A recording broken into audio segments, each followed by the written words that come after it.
প্রায় আমাদের সাথে দেখা করতেন, দেখা করে গিয়ে দরজার বাইরে গিয়ে আমাদেরকে গালি দিতেন। সুতরাং এই গালি ওনার নতুন নয়, আপনাদের কাছে নতুন, অনেকের কাছে নতুন মনে হতে পারে। আই এম ইউজ টু ইট। আমি বিশ্বাস করেন, আমি সিনসিয়ারলি স্পিকিং, আমি সামান্যতম কিন্তু মনক্ষুণ্ণ করি নাই ওনার বক্তব্য দেখবেন, সামান্যতম না।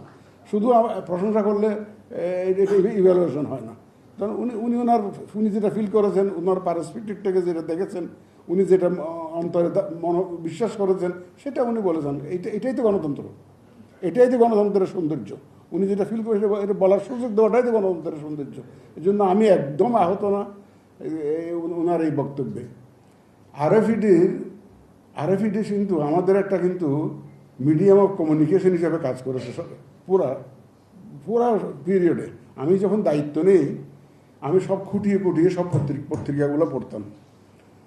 একটা পত্রিকায় আমার এখন মনে নাই খুব সুন্দর করে যে ইলেকশন কমিশনের সামনে এই মুহূর্তে প্রস্তুতির জন্য কি করণীয় বিশাল একটা তালিকা দিয়েছে। আমি তাড়াতাড়ি দেখলাম যে সব নোট করে নিলাম,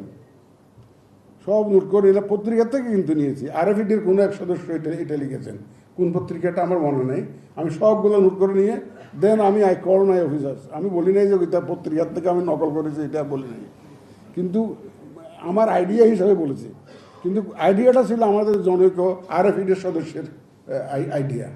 এটা আমি নিয়ে একদম আমি টিকমার্ক দিয়ে এই কাজটা করেছেন, এটাতে করতে হবে। এটা ওনারা বললে যে নতুন দায়িত্ব নিল, এত জিনিস জানে কেমনে, কিন্তু এত জিনিস জানি না আমি। ওই আপনাদের দেওয়া যে আইডিয়াস, এগুলো আমি ধারণ করে আমি এই কাজটা আগিয়ে নেওয়ার জন্যই আমি উদ্যোগটা নিয়েছি।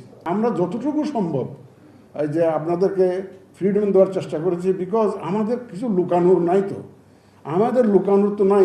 অলমাইটি নোজ আমরা তো একটা সিরাতুল মুস্তাকিমের মধ্যে ছিলাম।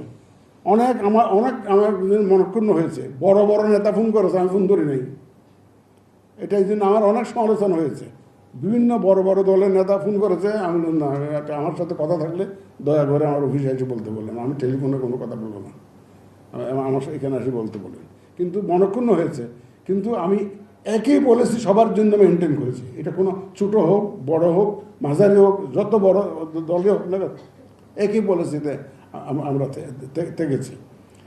সুতরাং আমাদের যেহেতু নিয়ত সহি ছিল এবং আমরা যেহেতু একটা ফোকাস ছিলাম, আমাদের অফিসাররা, আপনি এখানে যারা কাজ করেন, দয়া করে একটু গোয়েন্দাগিরি করেন না, একটু খোঁজখবর নেন না আমাদের অফিসারদের কাছ থেকে। আমরা কোনো পার্সিয়ালিটি করে, কোনো পক্ষপাতিত্ব করে কোনো সিদ্ধান্ত কোনো সময় নিয়েছি কিনা, আমরা সবাই মিলে তো সিদ্ধান্ত নিয়েছি কিনা।